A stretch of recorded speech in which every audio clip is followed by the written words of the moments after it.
Voilà, donc nous avons vu la dernière fois le calcul du champ électrostatique avec la méthode directe. Donc maintenant, on va essayer de voir les propriétés de symétrie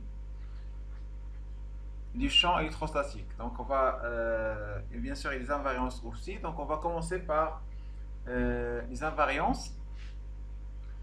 Donc on dit qu'un système S, il est invariant dans un déplacement ou bien généralement une transformation T. Alors, si je prends par exemple un observateur fixe et j'effectue la transformation sur la distribution, l'observateur ne va rien remarquer. Donc, dans ce cas-là, on dit que le champ il est invariable par translation ou bien par n'importe quelle transformation en général.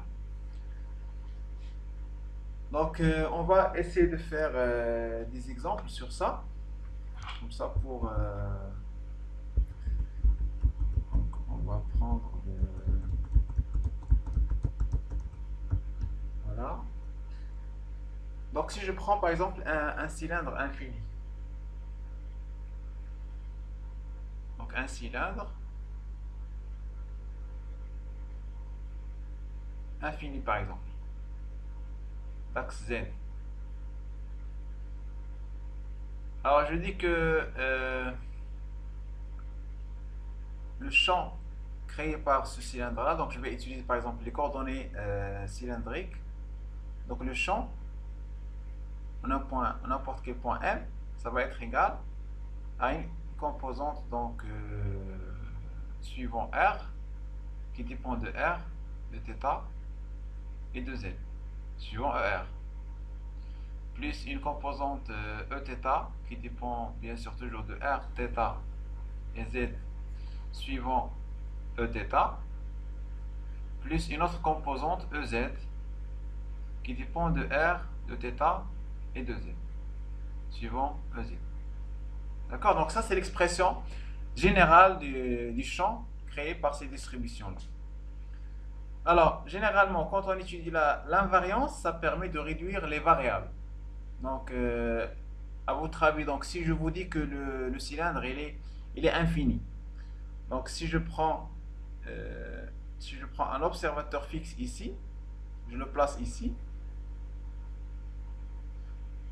il est en train de voir le cylindre.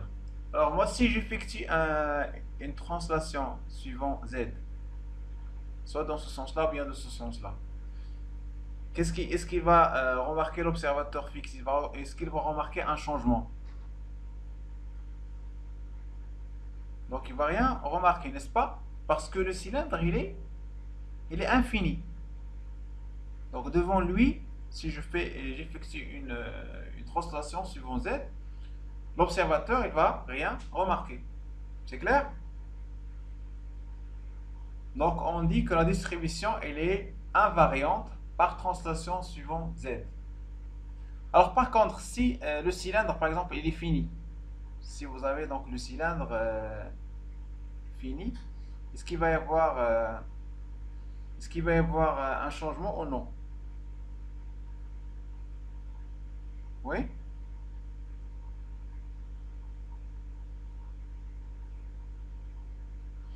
Oui, monsieur. Il va y avoir un changement parce que Oui. je suppose que voilà, j'ai l'observateur fixe ici, il est en train de voir le cylindre. Donc moi, si je déplace le cylindre de là à là, l'observateur il va remarquer que initialement il remarque donc le cylindre dans cette position là. Maintenant il va dire que on a déplacé le cylindre vers le haut. Ça veut dire qu'il va remarquer qu'il y a un changement au niveau de la position du cylindre. Donc dans ce cas là, dans le cas d'un cylindre fini, une translation suivant Z, donc elle est variante, il varie. Donc si j'ai pas d'invariance. Donc c'est clair ici, le fait d'avoir l'invariance sur Z, ça vient au fait que le fil il est infini. Donc, cette distribution-là de charge, puisqu'il est invariante par translation suivant Z, le champ aussi créé par cette distribution, il est aussi invariant par translation suivant z. C'est-à-dire que le champ, il ne va pas dépendre de z. Ça veut dire que cette composante-là, il ne va pas dépendre de z. Pareil ici, il ne va pas dépendre de z. Pareil ici, il ne va pas dépendre de z. C'est ça, donc, quand on dit invariance, l'invariance, ça permet de réduire les variables. Donc, invariance, ça nous donne une réduction, réduire les variables. Réduire les variables. D'accord? Alors, ça pour le z. Donc, maintenant, imaginez que je prends toujours le même observateur, mais cette fois-ci, je fais une rotation suivant θ. Bien sûr, autour de l'axe z, mais la variable que je suis en train de changer ici, c'est θ. Ça veut dire que je fais tourner le cylindre. Alors, l'observateur, il va rien remarquer, c'est-à-dire que la distribution elle est invariante par rotation suivant θ. Alors pareil aussi ici, si je prends pour un cylindre fini, si je fais une rotation aussi, donc il va rien remarquer car je vais pas toucher le z, je vais faire donc la rotation suivant le même axe. Donc dans ce cas-là aussi, donc j'ai une invariance suivant θ. Donc je vais réduire la variable θ. Voilà. Le champ il ne va pas dépendre de θ. Alors par contre, maintenant, si j'effectue donc une variation au niveau de R, de la variable R, c'est-à-dire je vais déplacer le cylindre soit de ce côté-là, soit vers l'autre côté.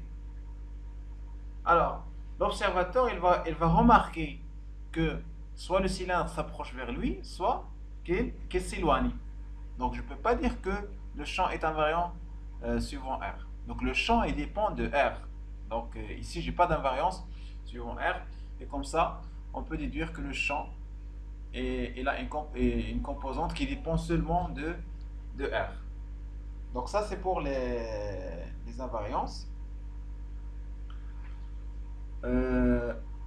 On peut prendre un autre exemple. Est-ce que c'est clair déjà pour l'exemple? Monsieur, on n'arrive pas à vous entendre. Vous n'avez pas entendu l'explication ou bien c'est maintenant? Non, Eri maintenant. Ah, d'accord. Donc j'ai dit, est-ce que vous avez compris le principe de l'exemple qu'on a fait sur l'invariance? Oui, monsieur. D'accord, donc c'est pas des choses compliquées. Oui? On a compris. Comment? Compris. D'accord.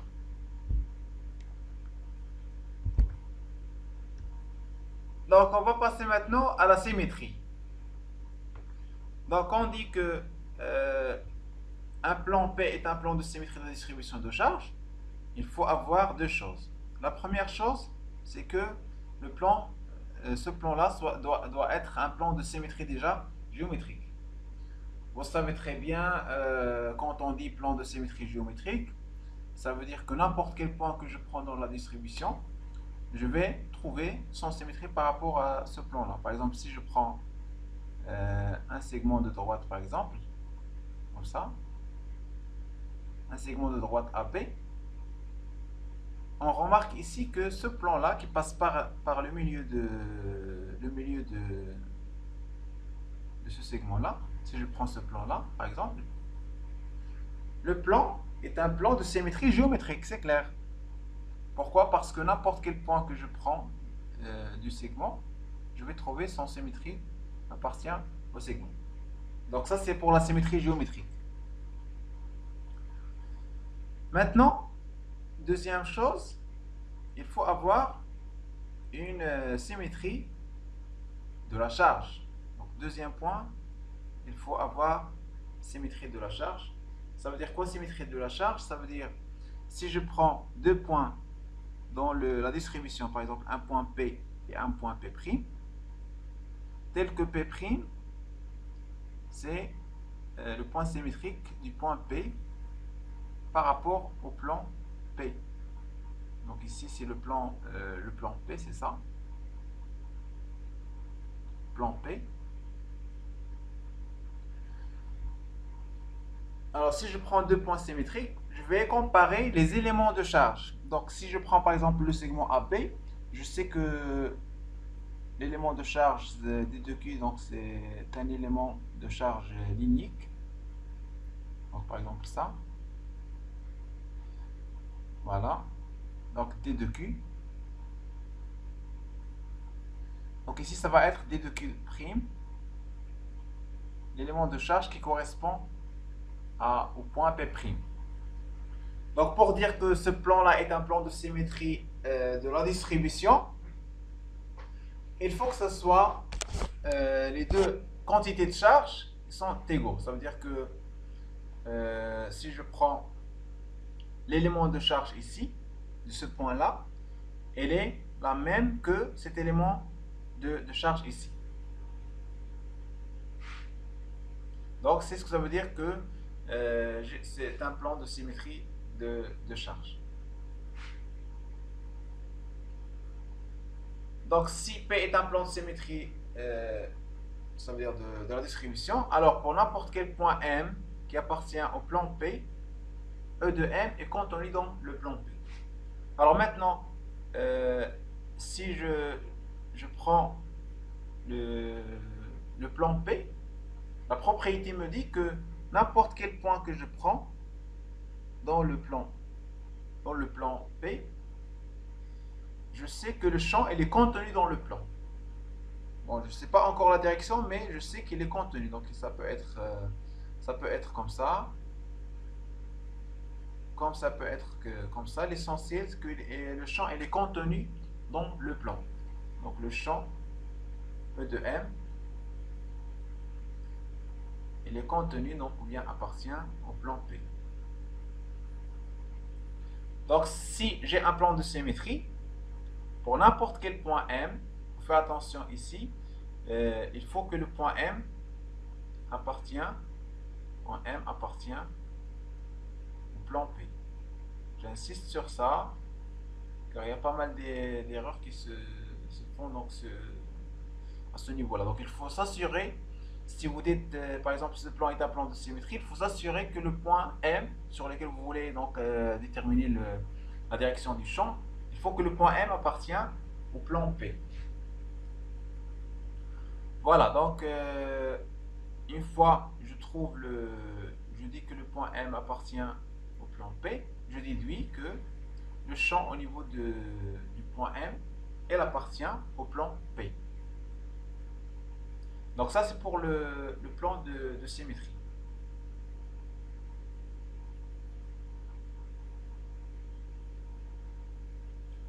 Alors, pour le plan d'antisymétrie de charge, c'est clair déjà pour le plan de symétrie? S'il n'y a pas de questions Oui, sur le monsieur. plan de symétrie. Alors ici c'est bon, ici c'est pas symétrie ici. C'est alors ici non pardon, c'est oui, c'est la définition de quoi des deux Q du point P'. Alors pour dire que c'est un plan de symétrie, il faut que D de Q du point P' est égal au D de Q du point P. Alors maintenant, pour le plan de symétrie, pour le plan d'antisymétrie, alors le plan P est un plan d'antisymétrie de la distribution, il faut toujours avoir la même condition, que ce soit le plan de symétrie ou le plan d'antisymétrie, toujours la première condition, que le plan soit un plan de symétrie géométrique. Deuxième condition, c'est plan de symétrie de charge. Donc plan de symétrie de charge, ça veut dire que si je prends deux points symétriques, alors ici, vous corrigez, c'est pas symétrique, c'est D de Q du point P' est égal à moins D de Q du point P. Avec P', c'est P' qui est égal aux symétries du point P. Donc P' c'est symétrie du point P. Et si on trouve que D de Q du point P' est égal à moins D de Q, donc ici j'insiste sur le signe moins, Donc à ce moment-là, on peut dire que le plan est un plan d'antisymétrie. Alors, pour n'importe quel point maintenant qui appartient au plan P, le champ, il est le champ EM, donc ici le champ EM, il est perpendiculaire au plan P.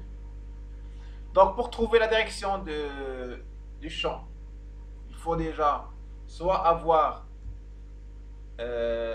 deux plans de symétrie et faire l'intersection, ou bien seulement si vous trouvez un seul plan d'antisymétrie, à ce moment-là, le champ il est perpendiculaire au plan d'antisymétrie.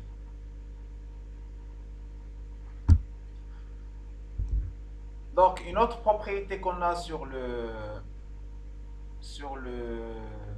symétrie, c'est que si je trouve un plan de symétrie, si par exemple le point P est un plan de symétrie, on va dire que ce plan-là est un plan de symétrie du champ. C'est-à-dire, donc si je prends par exemple, je continue sur l'exemple du segment. Un segment AB. Alors on a dit que si je prends ce plan-là, qui passe par le milieu, c'est un plan de symétrie de la distribution. Plan de symétrie géométrique et aussi plan de symétrie de la distribution. Car on suppose que AB est chargé uniformément. Donc, la propriété qu'on vient de voir maintenant, c'est que pour n'importe quel point M qui appartient à ce plan-là, le champ il est contenu dans le plan P. D'accord?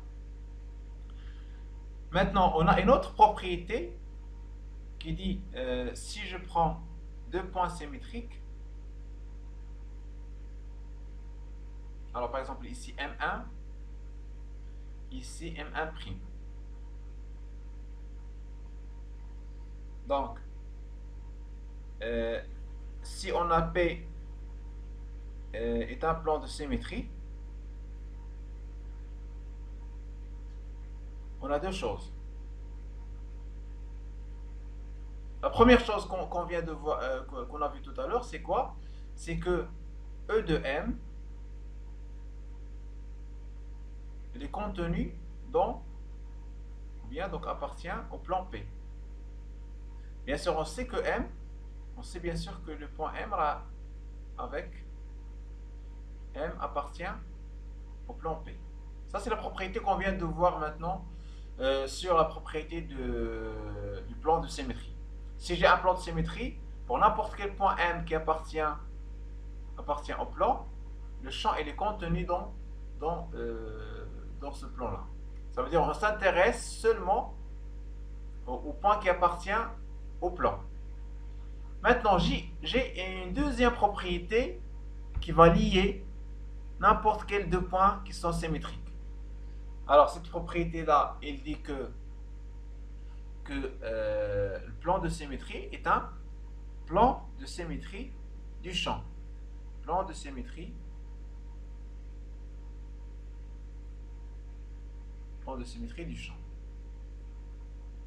Alors, qu'est-ce que ça veut dire plan de symétrie du champ? C'est-à-dire, voilà, c'est la propriété qu'il faut bien savoir. C'est-à-dire que le champ au niveau du point M1' est égal aux symétries du champ au point M1 avec M1', c'est le point symétrique du point M1 par rapport au plan P. Donc ça c'est la deuxième propriété qu'on a. Donc ça veut dire, si je montre que j'ai le plan P est un plan de symétrie, donc je peux savoir une relation entre le champ en point M1 et le champ en point M1'. Alors il faut faire attention ici sur la notion de symétrie. Donc la notion de symétrie ici, Alors, si je prends maintenant la de symétrie, il faut faire attention sur la de symétrie. Alors, si je vous dis que le champ, par exemple, au niveau du point M1, il est comme ça. Si on a cette information-là, le champ E au point M1. Et on cherche le champ au point M1'. Qu'est-ce qu'on va faire? On va tracer le vecteur symétrique. Faites attention, symétrie des vecteurs. C'est comme si vous avez un plan miroir. Donc le vecteur symétrique, c'est ce vecteur-là. Donc ce vecteur-là, c'est la symétrie de E de M1. Alors toujours, un plan miroir, imaginez que vous avez donc comme un miroir ici, ça veut dire que si je fais la flèche comme ça, symétrie c'est comme ça. Si je fais comme ça, symétrie c'est comme ça. Si je fais comme ça, symétrie c'est comme ça. Donc ça, il faut faire attention pour la symétrie des vecteurs. Voilà.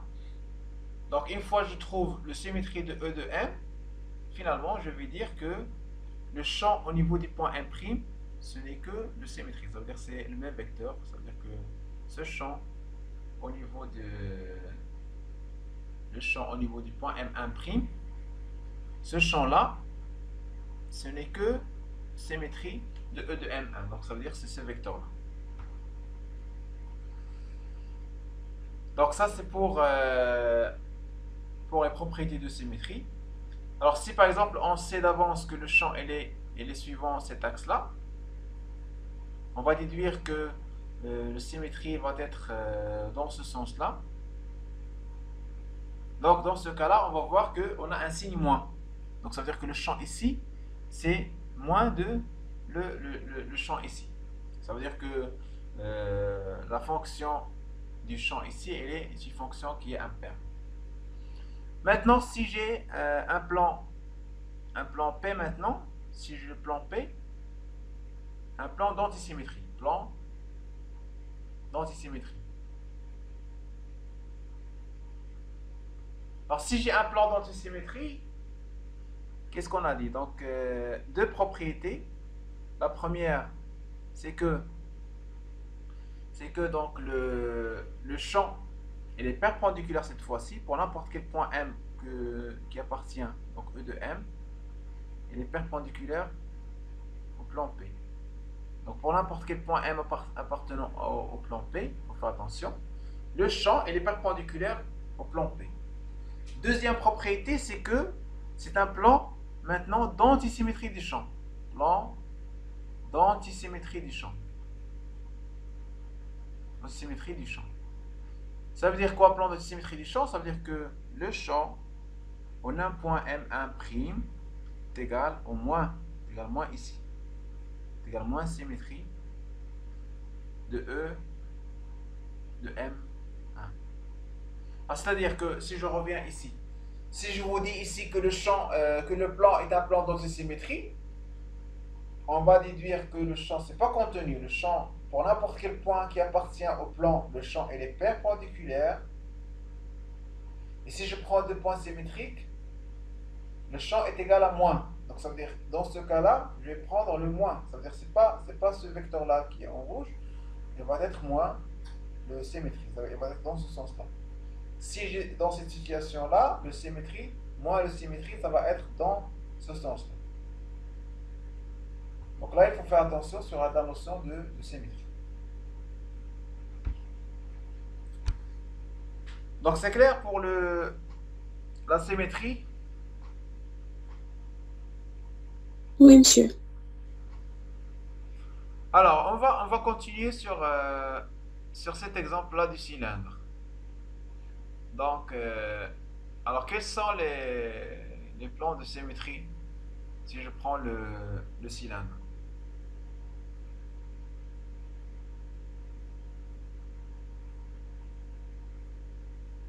Le plan contenant Oui.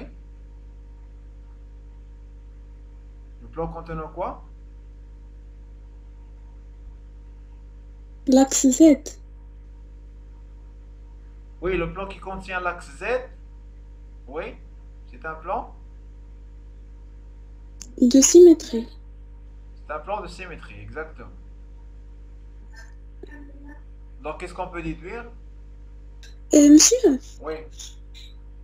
monsieur, une question. Comment savoir si c'était un plan de symétrie ou bien d'antisymétrie? Alors, si on prend déjà, on va vous dire que le cylindre, donc l'énoncé toujours, il faut savoir comment il est faite la distribution. On vous dit par exemple, on a un cylindre qui est chargé, par exemple, cylindre chargé,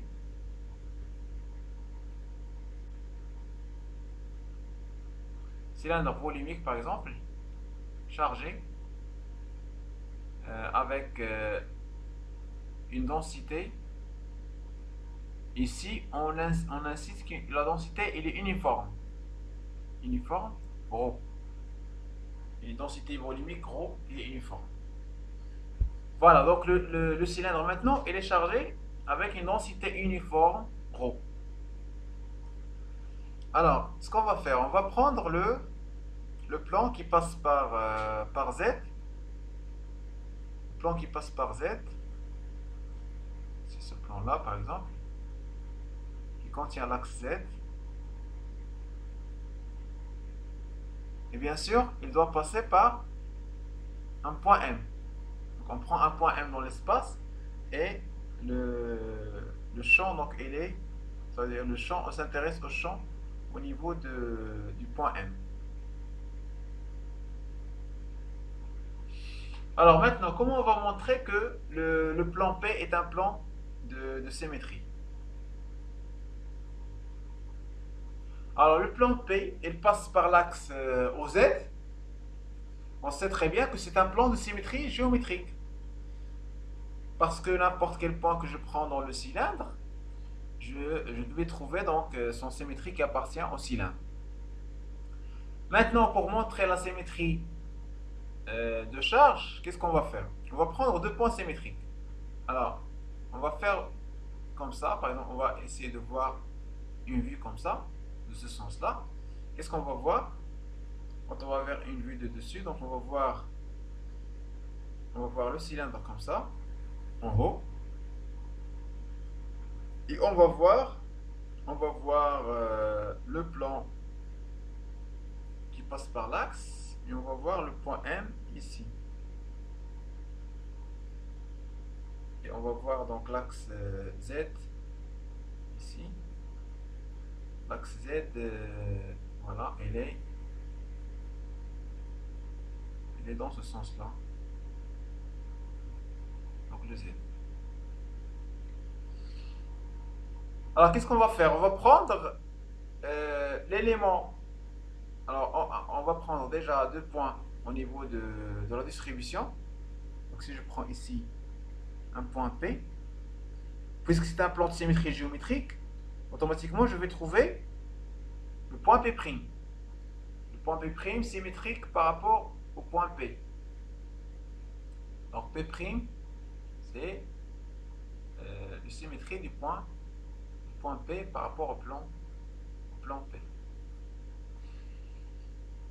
Donc, au niveau du point P, on a, puisqu'on a une distribution volumique, donc on a un élément de volume qu'on va appeler D de V. Un petit élément de volume D de V. Donc ici, par exemple, un élément de volume, c'est le même élément de volume, donc on va l'appeler D de V', ils sont égaux. Donc c'est le même élément de volume. Donc ici, D de V' qui correspond à P'. Donc la quantité de charge ici est égale à ρ fois D de V. Donc D de Q du point P est égal à ρ D de V. D de Q du point P' est égal à ρ fois D de V'.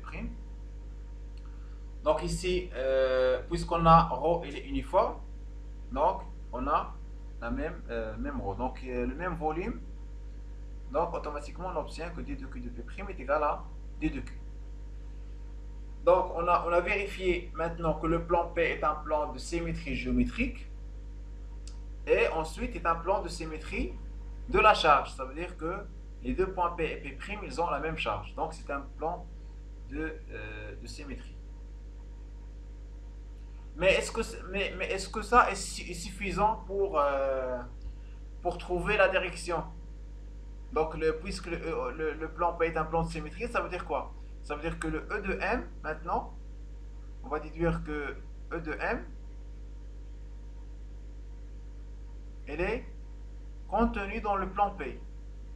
C'est-à-dire quoi? C'est-à-dire qu'il est suivant EZ et suivant ER. Le plan P, donc le plan P, il est suivant, donc le plan P, il est suivant ER et suivant EZ.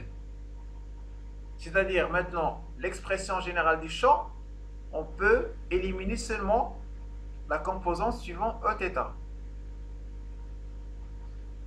Donc vous voyez maintenant la symétrie, il nous donne une idée sur la direction.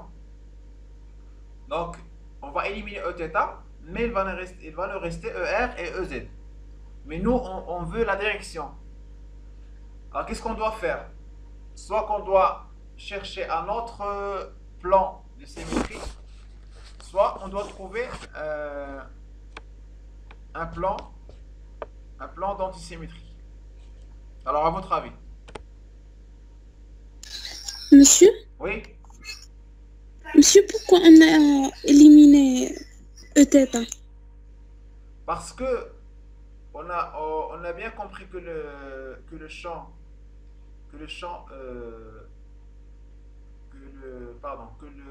plan P est un plan de symétrie. C'est-à-dire quoi? Puisque c'est un plan de symétrie,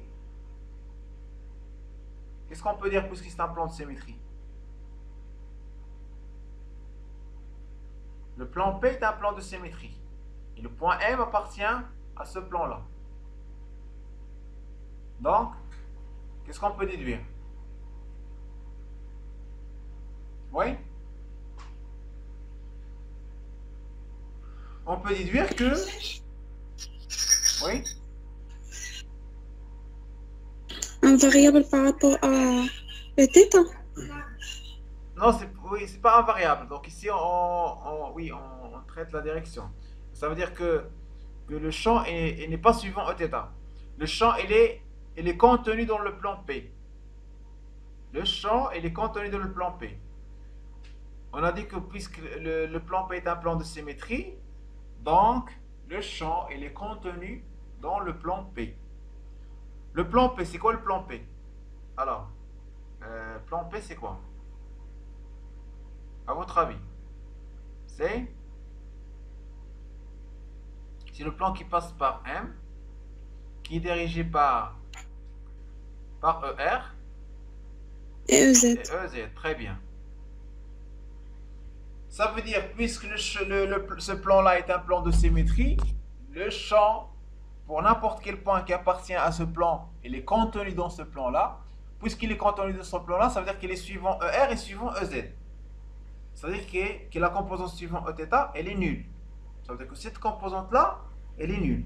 Pourquoi on a éliminé ça? Ça veut dire que parce que cette composante suivant Eθ, elle va être nulle. Cette composante va être nulle.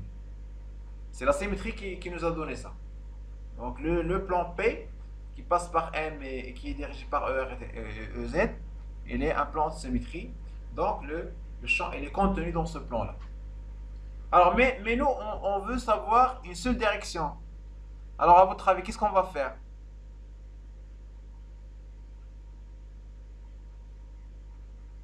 Oui?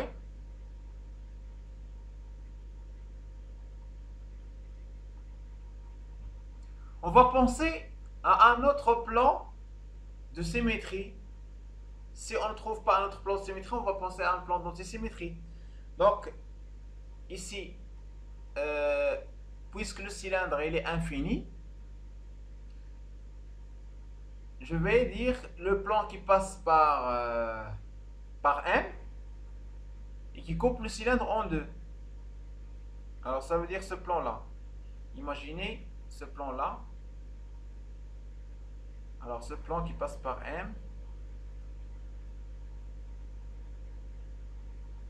Ce plan-là.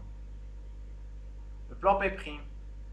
C'est un plan qui est perpendiculaire au cylindre et qui passe par M. Alors à votre avis, est-ce que c'est un plan de symétrie? Est-ce que c'est un plan de symétrie déjà géométrique? Est-ce que c'est un plan de symétrie géométrique?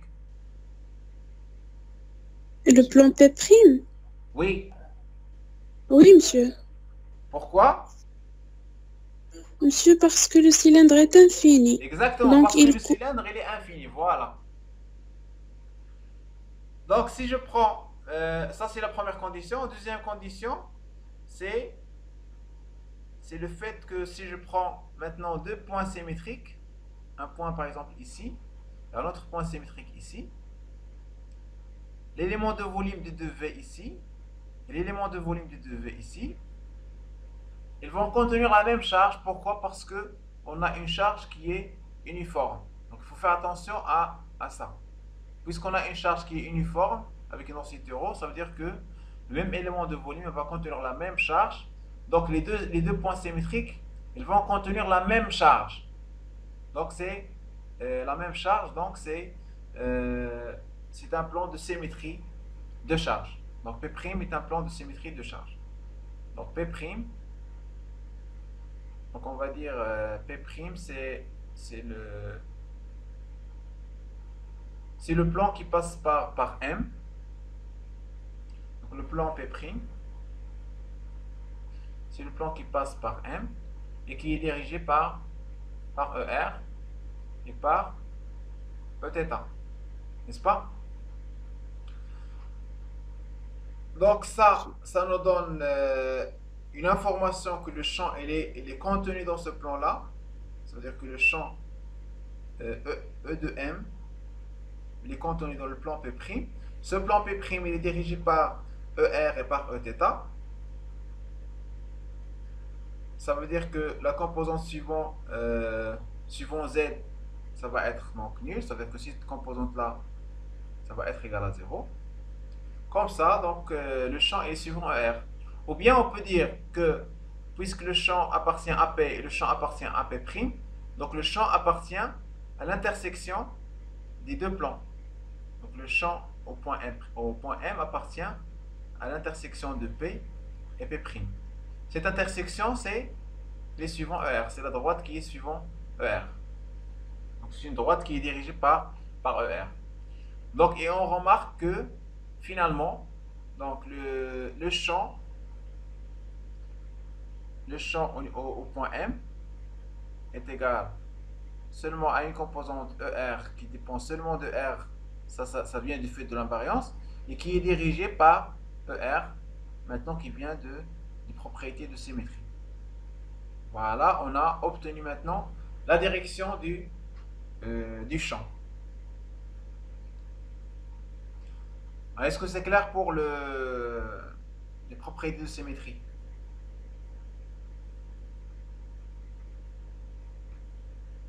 Oui, monsieur. D'accord. Monsieur, Oui. monsieur, si on a la densité variable. Donc, s'il est variable, donc là, il faut savoir comment ça varie. Donc, si on ne connaît pas comment il varie, on ne va pas déduire, ça veut dire la direction. Mais si on vous donne la loi, par exemple, je vous dis par exemple un cercle comme ça, je vous dis le cercle de centre O par exemple, je vous dis que ce cercle-là, il est chargé positivement ici, et elle est chargée négativement dans l'autre côté.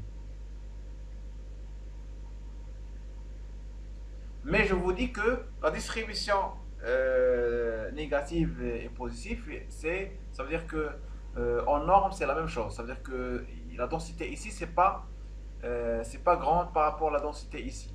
D'accord? Je parle en valeur absolue. Donc en valeur absolue, ils ont les mêmes densités.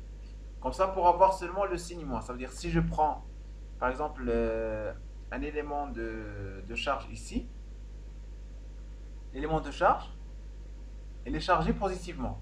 Donc si je raisonne par rapport à ce plan-là, donc ce plan-là, je vais trouver donc le point symétrique. Alors ce plan-là est un plan de symétrie géométrique. Et au niveau de charge, comment il est?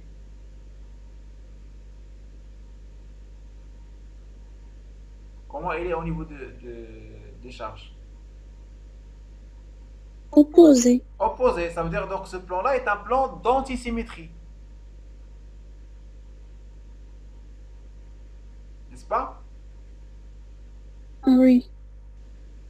Par contre, si je vous dis ce plan-là, alors, le plan qui, maintenant, qui est comme ça. Si vous prenez n'importe quel deux points, donc si je prends ce point-là, son symétrie, il est positif. Si je prends le moins, son symétrie, il est négatif. Donc ce plan-là, comment il est? Ce deuxième Plan de plan. symétrie. Exactement, donc c'est un plan de symétrie. Donc je peux conclure sur les points qui appartiennent seulement au plan. Ça veut dire si je vous pose la question pour un point ici, par exemple, un point A par exemple ici. Là, quand vous allez appliquer ce plan-là, ça marche, mais vous n'allez pas dire que ce plan-là est un plan de symétrie, donc le champ elle est contenu. Non, parce que le point A n'appartient pas à ce plan-là. Il faut faire attention. Toujours, c'est pour ça que j'ai marqué que le point sur lequel on veut savoir le champ, il doit appartenir au plan.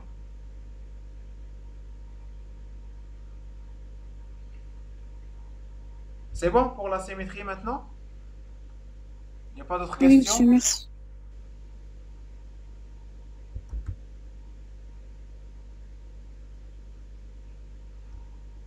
Alors, euh, donc cette propriété de symétrie-là, on l'utilise premièrement si on veut déterminer le champ. Donc si on veut déterminer le champ, on commence par, la première étape, c'est de savoir les variables. Pour savoir les variables, comment on va les savoir? Il faut déterminer le type de coordonnées. Alors comment je vais trouver le type de coordonnées? C'est selon ça veut dire la symétrie de la distribution. Si j'ai par exemple une sphère, donc cette sphère-là, je vais dire que ça veut dire une symétrie donc sphérique. Donc je vais travailler avec les coordonnées sphériques. Si on vous donne un cylindre, vous allez penser pour les coordonnées cylindriques. Et comme ça, donc quand vous allez choisir le type de coordonnées, vous allez savoir les variables que vous allez utiliser. Alors par exemple, si vous travaillez avec les coordonnées cartésiennes, vous allez travailler avec x, y, z par exemple. Les coordonnées cylindriques, vous allez travailler avec r, θ et z. Sphérique par exemple, vous allez travailler avec r, θ et phi. Alors une fois vous allez donc une fois vous allez déterminer donc le type de coordonnées, vous allez donc essayer d'utiliser les principes d'invariance pour réduire les variables et le principe de symétrie pour savoir la direction de E. La direction de E, vous allez la trouver donc par l'étude de symétrie. Et l'étude des invariances, ça permet de réduire les variables.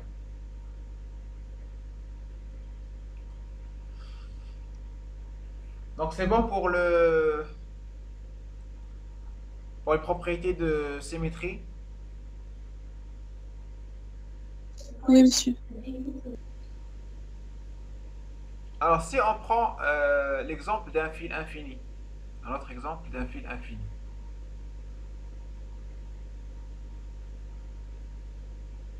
On vous dit qu'on a un fil infini. Ce fil-là, elle porte une densité de charge linéique, lambda uniforme.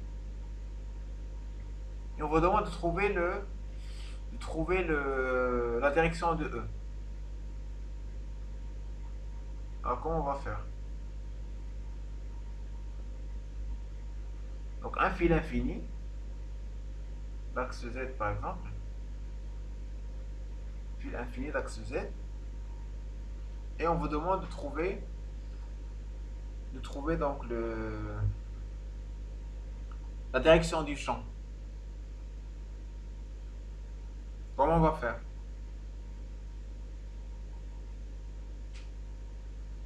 Monsieur, on va tracer d'abord un repère. Oui, voilà, donc ça veut dire on va choisir les coordonnées. Donc, on va dire par exemple qu'on va travailler avec les coordonnées cylindriques par exemple. Alors, si je prends les coordonnées cylindriques, je vais dire que n'importe quel point M que je prends dans l'espace, l'expression générale du champ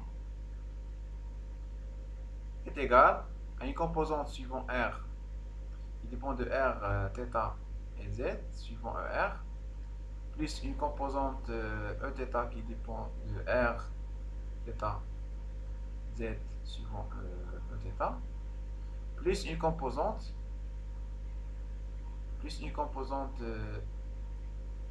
suivant Z qui dépend de R, θ, Z, E, EZ. D'accord? Donc, il y a quelqu'un d'autre qui peut travailler avec les coordonnées cartésiennes. Donc, il va supposer que le fil il est seulement dans un plan. Il va prendre seulement deux directions, par exemple Z et Y. Et comme ça, il va travailler seulement dans le plan. C'est possible. Alors, si on étudie maintenant les invariances, quelles sont les invariances qu'on a?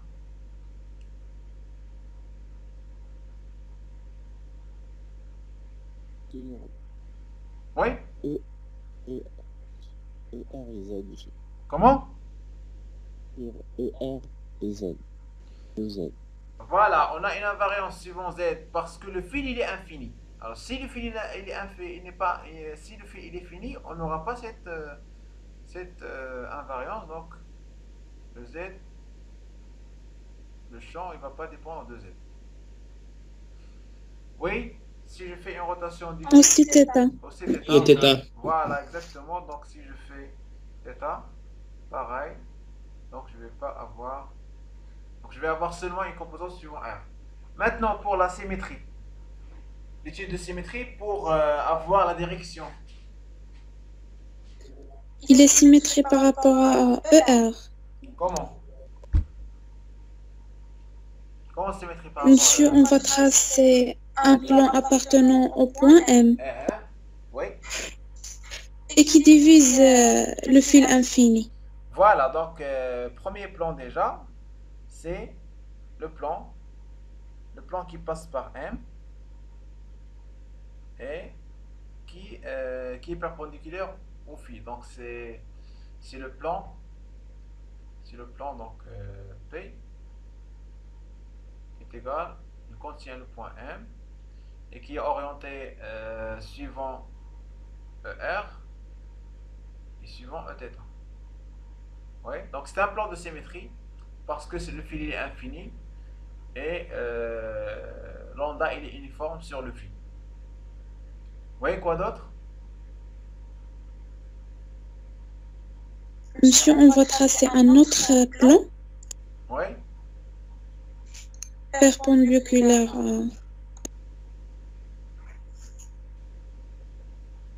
Perpendiculaire? Non. Un autre plan? On va chercher un autre plan de symétrie. Le plan qui contient le fil et qui passe par M est un plan de symétrie. ce plan-là, par exemple, il contient le point M et il contient le fil, le plan P',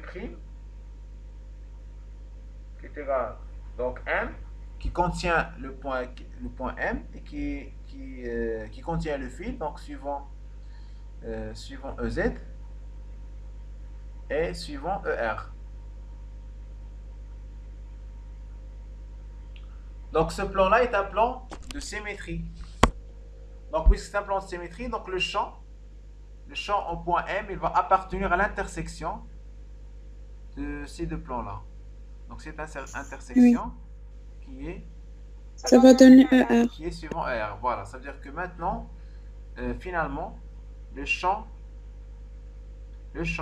au point M est égal à ER suivant ER. D'accord?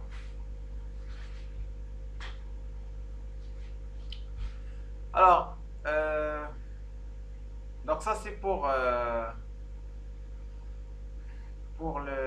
trouver la direction. Alors des fois vous allez voir par exemple dans l'exercice 1 de la série là où il y a le segment, on vous donne un segment de droite AB. Donc dans ce segment de droite AB, on vous demande de montrer que si je prends un axe, je prends l'axe du fil,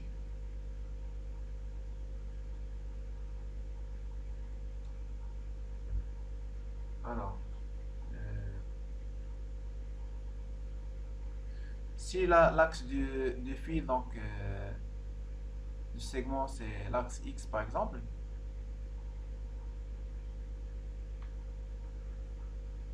alors si je prends un point M ici, qui a un abscisse X, nous on s'intéresse au champ au point M, et on vous demande de trouver une relation entre le champ au point M et le champ au point M'. Avec M', c'est le point symétrique.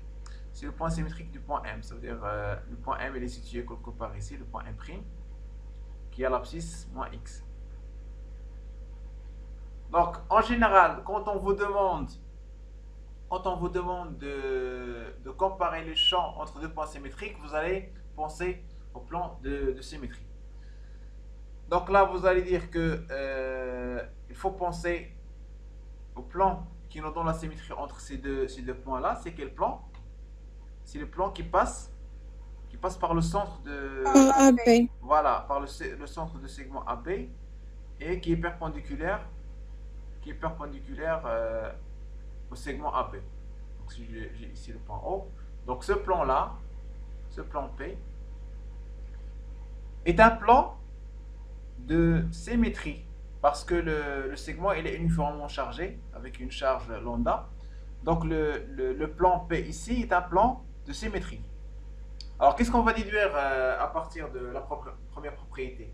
C'est que n'importe quel point M qui appartient au plan P, le champ il est contenu dans ce plan-là, n'est-ce pas? N'importe quel point vous prenez ici, dans le plan, le champ il est contenu. Le champ il est contenu. C'est ça la propriété qu'on utilise pour trouver la direction. D'accord? Maintenant, la deuxième propriété qu'on peut déduire à partir du plan de symétrie, c'est que ce plan-là est un plan de symétrie du champ. D'accord? Ça veut dire quoi, plan de symétrie du champ? Ça veut dire si je sais le champ au point M comme ça, si je sais que le champ, bien sûr le champ au niveau du point M, il est suivant X. Pourquoi il est suivant X?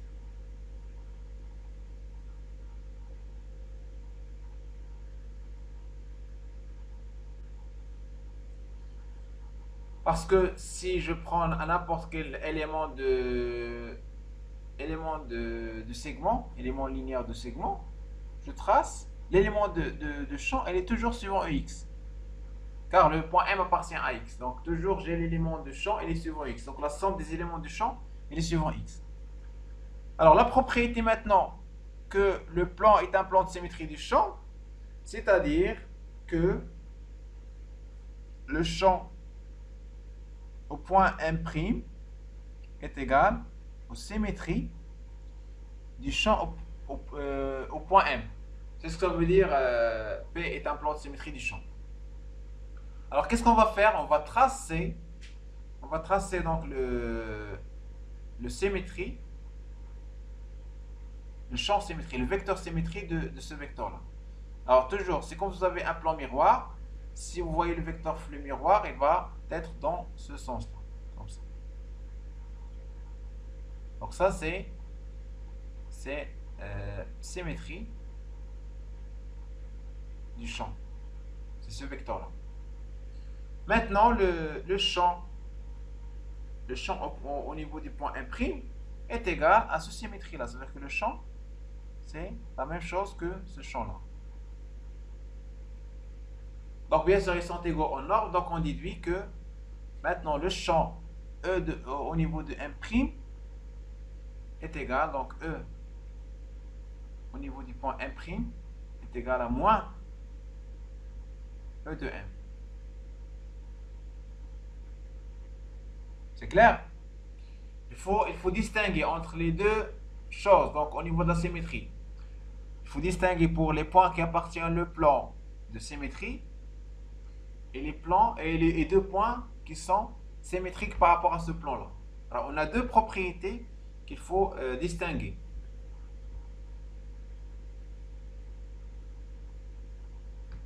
C'est clair? Monsieur, Oui.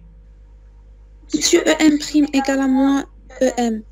Le plan antisymétrie. Alors, c'est ce qu'il faut bien comprendre. Et là, il faut faire attention. Si on a, je répète, si on a un plan de symétrie,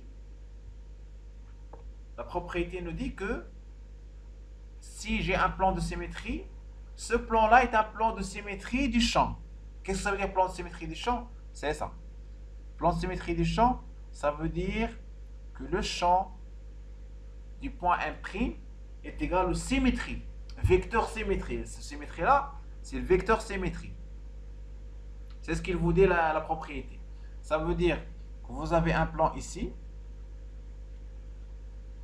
Si le champ au niveau du point M il est comme ça, si le champ au point M il est comme ça, la propriété vous dit que le champ au point M', tel que le M', c'est symétrie de M, c'est symétrie de E. Ça veut dire ce vecteur-là. Vecteur symétrie de ce vecteur-là.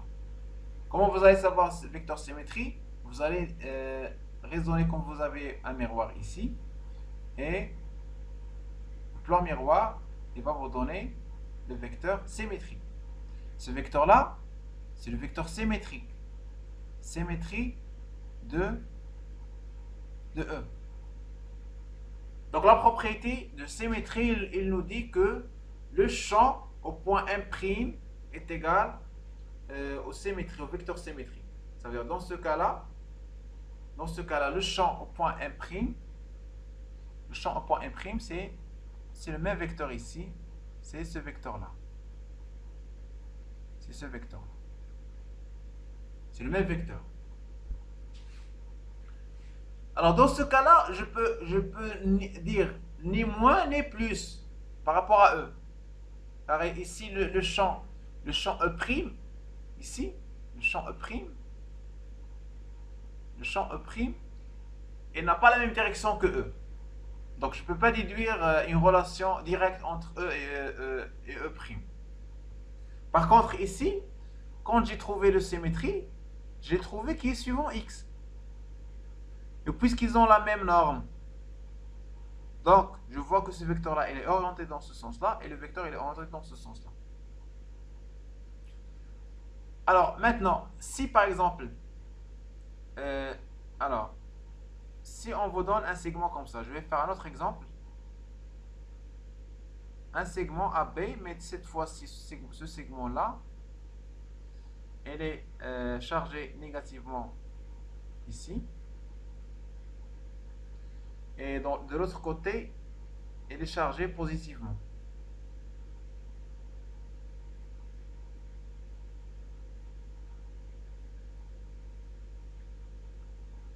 Alors, bien, ici, si je prends ce plan-là, dans ce cas-là, le plan qui passe par le milieu de ce segment-là, comment elle est? Antisymétrie. C'est un plan d'antisymétrie. Voilà. Donc, puisque c'est un plan d'antisymétrie, qu'est-ce qui dit la propriété?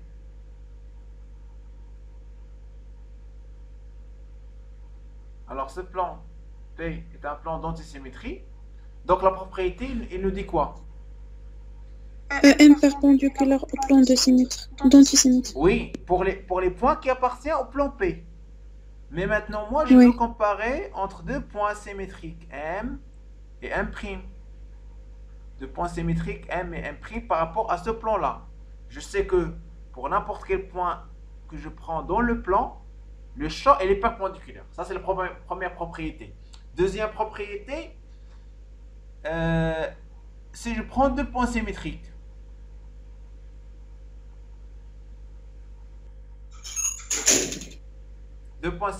comment il va être le champ? D2QM égale à moins D2QM'. Non, c'est pas D2Q, le champ.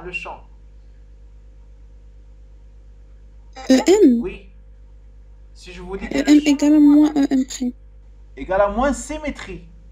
Moins symétrie. Oui. D'accord? Si on suppose que le champ, ici, point M, il est comme ça. D'accord? On va tracer symétrie de ça. C'est quoi symétrie de ça? Vecteur symétrie. C'est ce vecteur-là. N'est-ce pas? Ce vecteur-là, c'est quoi? Oui. C'est symétrie La symétrie de E de M. Voilà. Maintenant, puisque le plan P est un plan d'antisymétrie, le champ est égal à moins symétrie. Donc, P est un plan d'antisymétrie,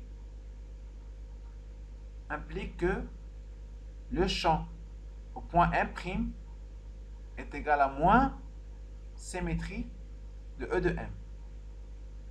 Donc, dans ce cas-là, c'est quoi le moins de symétrie? Le moins de symétrie, je vais faire le moins ici. Ça veut dire que ça va être comme ça. N'est-ce pas? Oui. Donc, ça, c'est le moins Merci, de symétrie. Donc, qu'est-ce qu'on remarque maintenant? Si je compare E de M' avec E de M, comment ils sont? Dans ce cas-là, E de M' et E de M. Elles sont égaux, n'est-ce pas?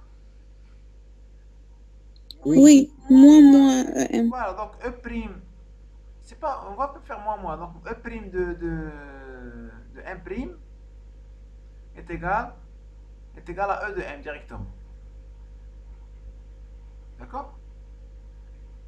Pourquoi? Parce que le champ est suivant l'axe. Si le champ, par exemple, il est comme dans ce cas-là, je vais faire le moins, donc ça va être le moins dans ce sens-là.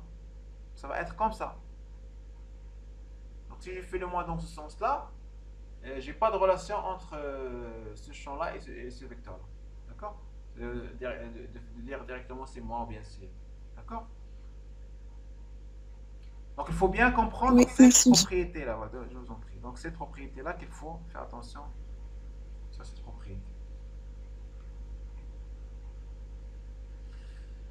C'est bon pour le. Il n'y a pas d'autres questions avant de passer le théorème de Gauss?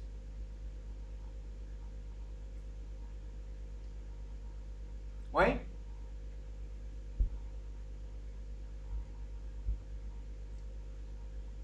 Alors, si vous n'avez pas de questions, on va passer maintenant. On va énoncer le théorème de Gauss. Alors, le théorème de Gauss, il dit que le flux du champ électrostatique à travers une surface fermée est égal au quotient par epsilon 0 de la somme des charges contenues à l'intérieur de celle-ci. Donc, ça, c'est l'énoncé du théorème. On va voir qu'on va utiliser ce théorème-là pour calculer le champ. C'est une autre méthode pour calculer le champ, mais à condition qu'on sait très bien la direction et les invariances du champ E. Alors, si je prends par exemple ici une charge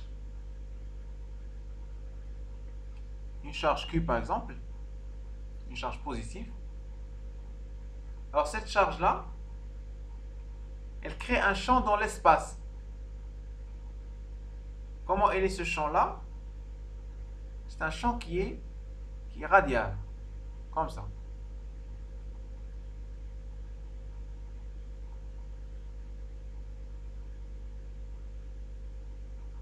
Pourquoi il est comme ça le champ? Oui? Divergent. Oui, pourquoi? La charge positive. Oui, et pourquoi il est radial?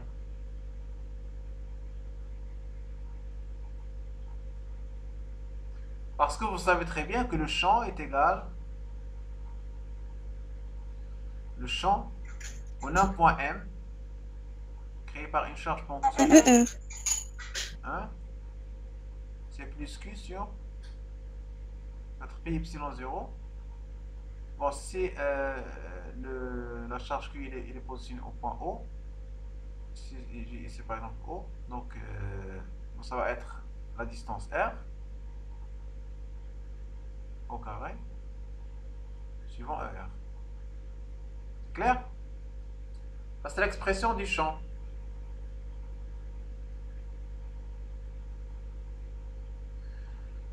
Donc, en général, on représente donc ces lignes-là, elles s'appellent les lignes de champ. D'accord? Donc, cette charge-là, elle fait des lignes de champ qui sont comme ça dans l'espace. C'est-à-dire, si je prends une autre charge ici, si je mets une charge ici, alors si je mets une charge, ça veut dire que cette charge-là, elle va subir une force qui est égale à sa charge fois le champ créé par cette charge. D'accord?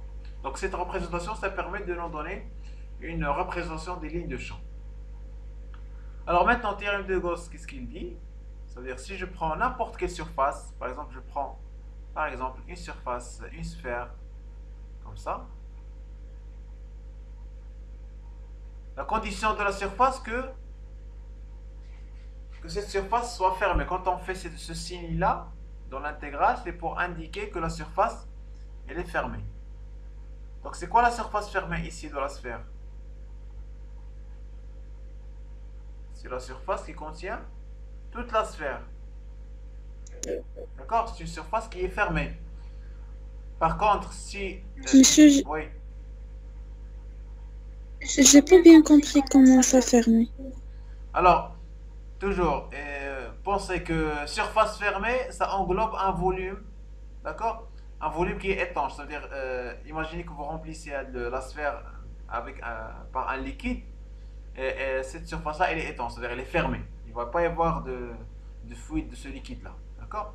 Par contre, si vous prenez par exemple un trou comme ça, qui existe dans la sphère, d'accord? Imaginez que vous avez un trou dans la sphère. Cette surface-là de la sphère, elle n'est pas fermée. D'accord? La surface de la sphère, dans ce cas-là, elle n'est pas fermée. Elle est ouverte. Toujours une surface ouverte, il s'appuie sur un contour.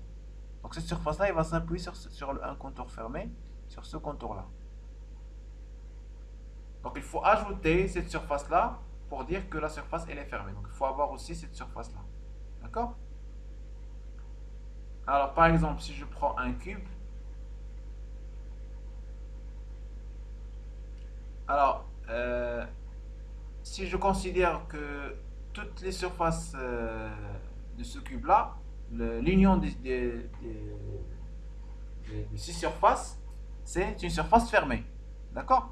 Par contre, si je vous dis seulement cette surface-là et cette surface-là et cette surface-là, mais à part cette surface-là, par exemple, ça va être une surface ouverte. Toujours une surface ouverte et s'appuie sur un contour. Donc surface ouverte s'appuie sur un contour. Donc si je prends la première surface, il va s'appuyer sur ce contour-là. Cette surface-là, il va s'appuyer sur ce contour-là. Donc ce n'est pas une surface fermée. Donc surface ouverte, il s'appuie sur un contour. Surface fermée, il englobe un volume qui est étanche, ça veut dire même si vous agitez donc le liquide à l'intérieur de la surface, et il va rester donc dans la même quantité, ça veut dire il est étanche, il n'y a pas de trou dans la surface, d'accord? Il est fermé. C'est clair pour la notion de surface fermée? Oui, monsieur, merci. Alors, le concept qu'on a dans une surface, c'est ce vecteur-là, le vecteur surface. Donc, ce vecteur surface-là, donc on sait que D de S, c'est un élément élémentaire. Donc, ça veut dire dans la sphère, ça va être un élément élémentaire comme ça. D de S. Vous connaissez D de S, le type de coordonnées. Si je prends le cas simple, si je prends par exemple un carreau comme ça, je sais que D de S dans ce cas-là, si j'ai par exemple X ici, Y ici, cet élément-là, je sais que D de S est égal à D de X fois D de Y dans ce cas-là. D'accord? Par contre ici, il faut aller donc vers donc l'élément de surface au niveau des coordonnées sphériques.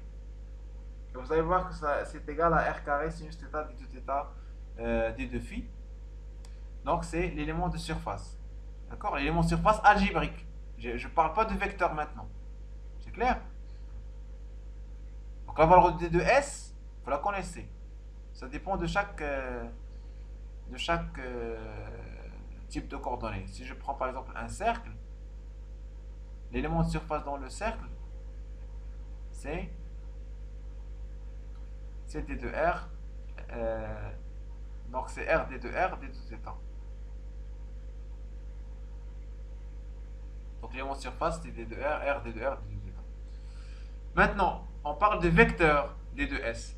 Donc vecteur d de s est égal à d de s, qu'on connaît très bien, fois n. Maintenant, cette norme-là, bien sûr, le n, c'est un vecteur unitaire, c'est-à-dire la norme de n est égale à 1.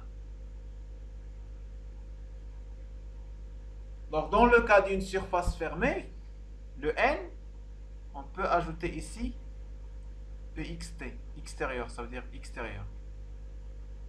N extérieur. Pourquoi on met ici n extérieur?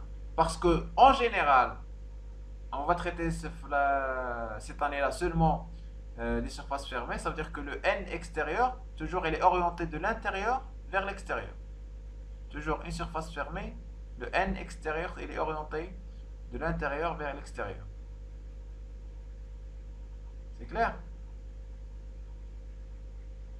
Ça veut dire cet élément de surface-là, on doit prendre le n perpendiculaire. Bien sûr, il doit être perpendiculaire. Et la norme est égale à 1. Donc n perpendiculaire à d de s. Et n, la norme de n, elle est égale à 1. Il nous reste le sens. Pour une surface fermée, on le prend de l'intérieur vers l'extérieur. Bien sûr, on ne va pas traiter pour le moment une surface ouverte. Car l'orientation pour la surface ouverte dépend de l'orientation du contour. Mais nous, pour une surface fermée, on sait très bien que le n il est orienté de l'intérieur vers l'extérieur. D'accord? Donc maintenant, l'intégrale de E d de s sur la surface. Il faut faire attention ici. On intègre sur la surface. Il faut bien comprendre ça. L'intégrale qu'on fait ici, c'est sur la surface. Alors, il ne faut pas mélanger entre l'intégrale qu'on fait au niveau de la distribution pour calculer le champ avec la méthode directe et l'intégrale ici par rapport à la surface. Ça veut dire l'intégrale par rapport à la surface, je dois balayer tous les points de la surface, tous les éléments de la surface, et à chaque fois, je vais prendre un élément de surface et faire le produit scalaire avec E. Par exemple, ici le E, il est comme ça, je dois calculer le produit scalaire. Ici le E, il est comme ça, je dois calculer le produit scalaire. Ainsi de suite. Donc, dans chaque point de la surface, je dois savoir le produit scalaire. C'est pour cela que on essaie de trouver la direction de E et on choisit la surface de Gauss de telle façon à ce que D de S soit en général collinéaire avec E. C'est clair pour l'énoncé du théorème? Oui, monsieur. Oui, monsieur. Alors maintenant, ça c'est pour le flux, on appelle ça flux. Donc quand vous voyez l'intégrale de E d de S, on l'appelle flux. C'est le flux. Donc quand on parle de produit scalaire du champ avec la surface, là on parle de la notion de flux. Donc la notion de flux, c'est toujours, on a surface et le champ du vecteur. Un champ et une surface. Un champ, une surface, pensez au flux. Un champ et un chemin, pensez à circulation. De toute façon, vous allez voir ça sur les rappels. Donc, si vous avez donc champ plus donc surface, donc c'est plus, bon, bien sûr, produit scalaire avec surface. Donc, automatiquement, si vous avez ça, toujours, vous allez penser au flux. Donc, vous allez dire qu'on parle de flux.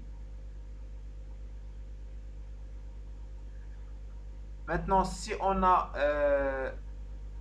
le champ, on va voir ça dans le chapitre suivant.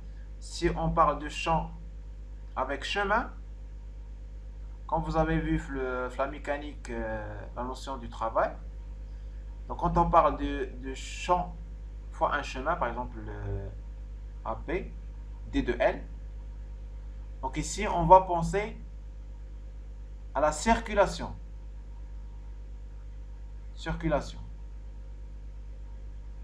Donc bien sûr, le chemin, il est représenté par, en général, par D de L. Et une surface, c'est D de S.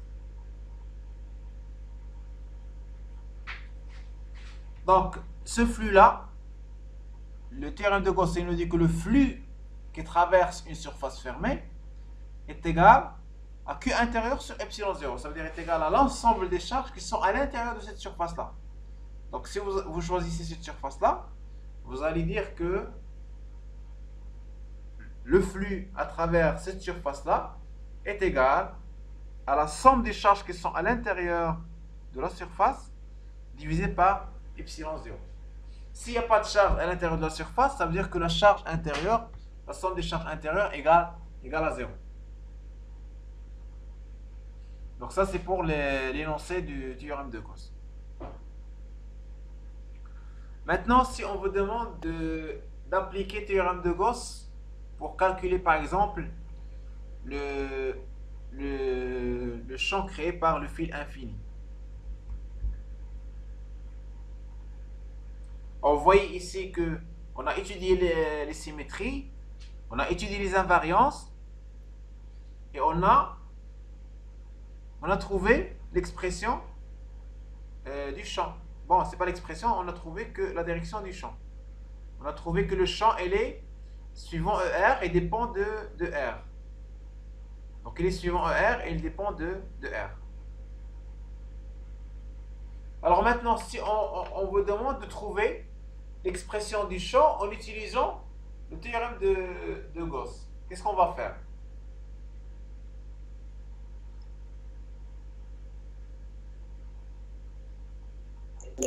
Monsieur, vous pouvez répéter la question? Si on vous demande de calculer le champ créé par le fil infini dans n'importe quel point M dans l'espace en utilisant le théorème de Gauss.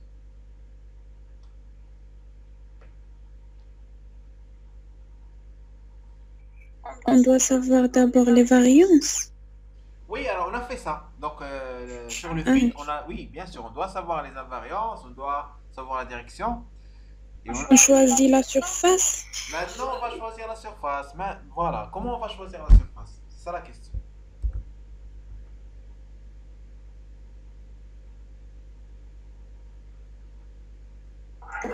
Monsieur, Oui. comment on peut savoir la surface qu'on doit choisir? Voilà, c'est ça la question. Eh ben, par exemple, on a le fil infini. On vous dit que pour n'importe quel point M qui appartient n'importe quel point M dans l'espace, ça c'est le Z, on vous dit que le champ, on a trouvé que par des raisons de symétrie, que le champ au point M est égal à une composante suivant R qui dépend seulement de R suivant ER. D'accord? On veut, on veut appliquer théorème de Gauss. Qu'est-ce qu'il dit théorème de Gauss? Théorème de Gauss, il nous dit que le flux, ça veut dire double intégrale sur une surface S, n'importe quelle surface que vous choisissez, à condition que la surface soit fermée. Donc je dis qu'un signe, ça indique que la surface elle est fermée. Le produit scalaire de E d de S est égal à Q intérieur sur epsilon 0. Alors, quand je dis le E, c'est le champ au point M. Donc, vous allez imaginer une surface. Donc, une partie de surface. Par exemple, si je prends cette partie de surface, j'ai par exemple le D de S ici. Donc, j'ai le point M ici. J'ai le champ ici. Alors, par exemple, le champ, il est comme ça. Par exemple, donc le champ au point M. Je sais que D de S, si je considère cette surface par exemple fermée, comme ça, le D de S, ça va être perpendiculaire et ça va être orienté de l'intérieur vers l'extérieur. Donc la question, c'est de calculer le produit scalaire. Donc en général, pour calculer le produit scalaire, pour calculer facilement le produit scalaire, si je vous dis que D de S et E sont collinéaires, comment vous allez dire que pour E scalaire D de S? Si E est collinéaire... Ça va. Oui. Oui, si E est collinéaire avec D de S, ça va être quoi le produit scalaire? Suivant ER. Non, le produit scalaire, c'est un scalaire. Donc, ça veut dire si E... oui, voilà, si D de S est suivant ER, oui. Si D de S est suivant ER, comment vous allez calculer donc à quoi est égal le produit scalaire de E avec D de S? Puisque D de S, ça va être suivant ER et E, il est déjà suivant ER.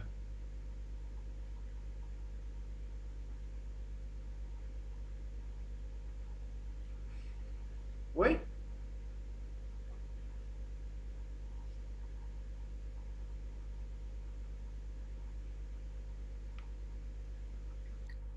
E fois DS. E fois ds, voilà. Ça veut dire que, car on sait que, en général, E scalaire D de S, c'est, quand je fais le produit scalaire de E avec D de S, c'est égal à quoi? C'est égal à E fois D de S fois cosinus θ. Bien sûr, avec θ, c'est l'angle entre θ, c'est l'angle entre E et D de S, n'est-ce pas? Donc, si E et D de S sont collinéaires, le cosinus θ est égal à 1, donc ça veut dire que le produit scalaire est égal à E fois D de S. Alors, c'est pour cela, toujours, le théorème de Gauss, on essaie de penser toujours à ce que le E et D de S seront collinéaires. Alors, vous avez le fil infini. Vous allez dire, bon, que Comment on va représenter le champ? Comment il est le champ dans l'espace? Il faut imaginer le champ dans l'espace. Comment il est le champ dans l'espace? Oui? Comment il est le champ dans l'espace?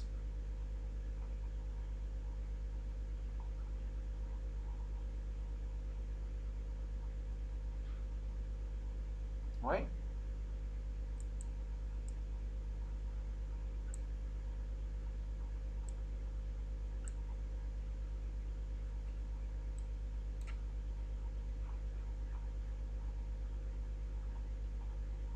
Ah, je sais pas ce qui se passe ici, mais bon.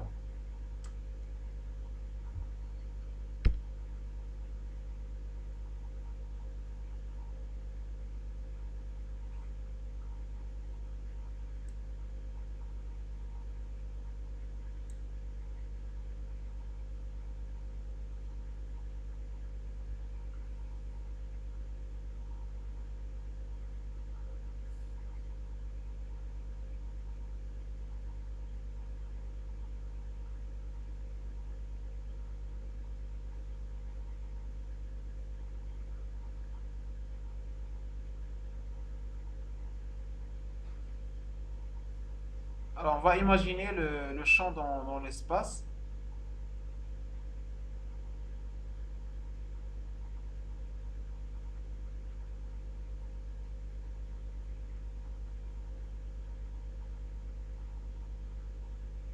Alors, comment il est le champ dans l'espace? Il est suivant ER. C'est-à-dire que je vais imaginer dans l'espace que le champ, toujours, il est radial comme ça, n'est-ce pas? Voilà.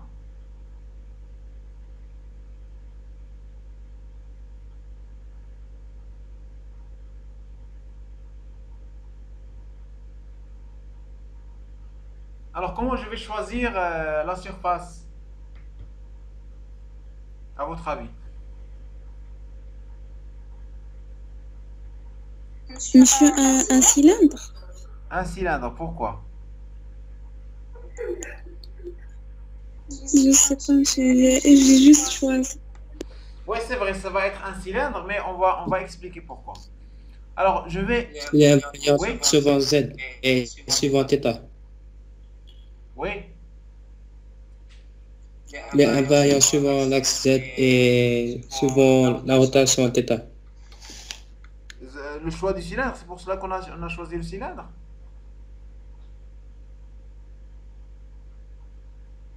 Oui. Si on prend le cylindre, ça fait parce que c'est un variant suivant l'axe Z et la rotation θ. Cette invariance suivant Z et θ, ça nous donne seulement que le champ il est suivant ER. Mais Oui. maintenant, vous me donnez un exemple de surface. Imaginez n'importe quelle surface, ou essayez à n'importe quelle surface. Cube. D'accord, je vais faire le cube. Si je fais le cube comme ça,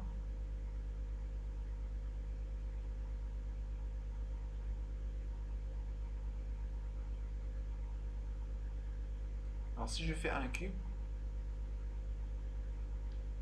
qu'est-ce que je vais avoir dans le cube?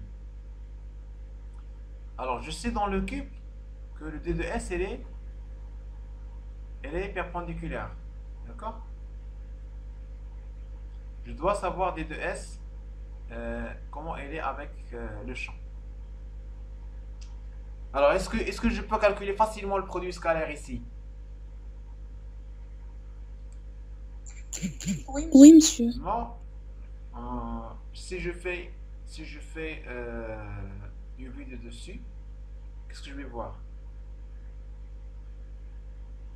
Je vais voir, voilà, le carré comme ça. Je vais voir le fil infini, comme ça, de Z. Alors, qu'est-ce qu'on a dit pour le champ, qui est en rouge, le champ? Le champ, il est radial, n'est-ce pas? Oui. C'est suivant ER. C'est ça le champ. Donc, puisque le champ, il est radial, Je dois savoir l'angle qui se fait entre ce champ-là et D2S. D2S de cube, donc toujours c'est perpendiculaire à la surface.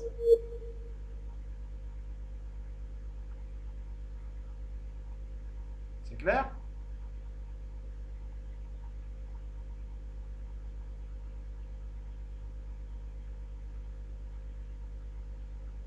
Alors, c'est quoi le problème ici?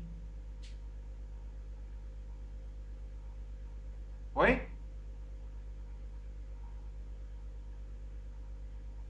Alors, le problème, c'est que D2S, elle n'est pas collinéaire avec le champ.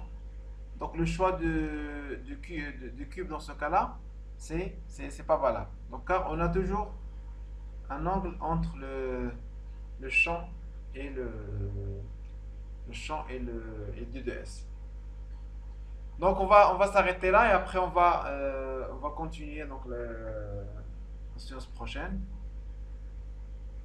Merci beaucoup, monsieur. Je vous en prie.